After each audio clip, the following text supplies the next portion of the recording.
নারী শিক্ষা ও সুরক্ষার গুরুত্ব তুলে ধরতে খোয়াই জেলা শিশু সুরক্ষা সমিতি এবং সমাজ কল্যাণ ও সমাজ শিক্ষা দপ্তরের উদ্যোগে বেটি বাঁচাও বেটি পড়াও কর্মসূচির 10ম বর্ষপূর্তি উপলক্ষে বৃহস্পতিবার কল্যাণপুরের লোটাস কমিউনিটি হলে একটি সচেতনতামূলক সেমিনারের আয়োজন করা হয়। অনুষ্ঠানের শুভ সূচনা করেন কল্যাণপুরের বিধায়ক পিনাকি দাস চৌধুরী। তিনি বলেন, নারী শিক্ষা ও নারীর সুরক্ষা শুধু ব্যক্তিগত বা পারিবারিক বিষয় নয়, এটি গোটা সমাজের উন্নতির মূল চাবিকাঠি। বেটি বাঁচাও বেটি পড়াও শুধু একটি কর্মসূচি নয়, এটি একটি সামাজিক বিপ্লব। অনুষ্ঠানের অন্যতম আকর্ষণ ছিল ভ্রাম্যমাণ প্রচার গাড়ির আনুষ্ঠানিক যাত্রা, যা বিধায়ক সহ অন্যান্য অতিথিরা পতাকানের উদ্বোধন করেন। অনুষ্ঠানে উপস্থিত ছিলেন খোয়াই জেলার অতিরিক্ত জেলা শাসক, তেলিয়ামুড়ার অতিরিক্ত মহকুমা শাসক, চাইল্ড ওয়েলফেয়ার কমিটির সদস্য সমীর কুমার দাস, খোয়াই জেলা শিক্ষা কর্মকর্তা নির্দেশ দেববর্মা সহ অন্যান্যরা। 10 বছর পূর্তি অনুষ্ঠানে উপস্থিত থেকে এটা রেলি করা, ওয়ার্কশপ করার একটা নির্দেশনা জারি করেছেন। তার অংশ হিসাবে আজকে আমরা বেটি বাঁচাও বেটি পড়াও অনুষ্ঠানে বিভিন্ন কর্মসূচিগুলো আমরা এখানে পালন করছি। একটু আগে এখান থেকেই আমরা বেরিয়ে গিয়ে বেটি বাঁচাও বেটি পড়াওর উপরে বিভিন্ন যে কর্মসূচি আছে, কি কি কর্মসূচি আছে তার উপরে একটা প্রচার গাড়ি মাননীয় এমএলএ মহোদয়ের হাত ধরে সেটাকে উদ্বোধন হয়েছে, আজকে চালু হয়েছে। সেটা খোয়াই মহকুমার বিভিন্ন অঞ্চল পরিক্রমা করবে তার যে প্রচারের জন্য।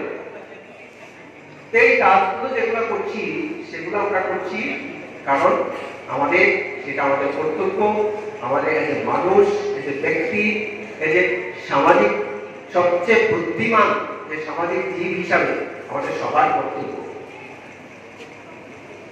আজকে আমরা যদি বলি যে বেটি বাঁচাও বেটি পড়াও কি এবং কেন, সেটা আলোচনা হয়েছে, সেক্ষেত্রে আমি বিস্তারিত যাব না।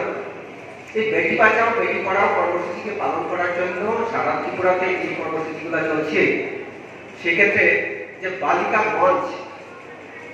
মঞ্চ যেটা আছে, যেটা সাউথ ত্রিপুরা ডিস্ট্রিক্টে আমাদের একজন যিনি শ্রদ্ধেয় একজন ডিএম এর প্রচেষ্টায় সেটা চালু হয়েছিল, সেটা কিন্তু আজকে সারা ভারতবর্ষব্যাপী এটার একটা প্রচারণা চলছে।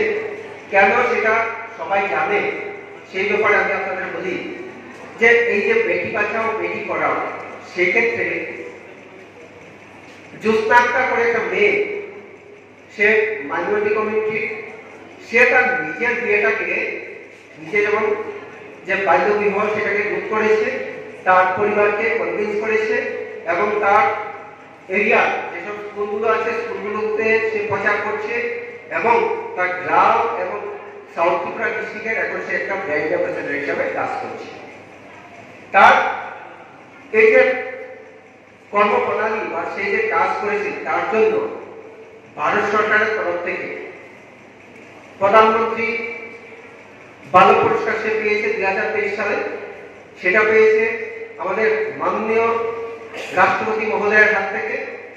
এই বছর আমাদের যে স্টেটহুড ডে, যেটা আমরা 21শে জানুয়ারি আমরা পালন করলাম, সেই 21শে জানুয়ারি সে একটা পুরস্কার পেয়েছে।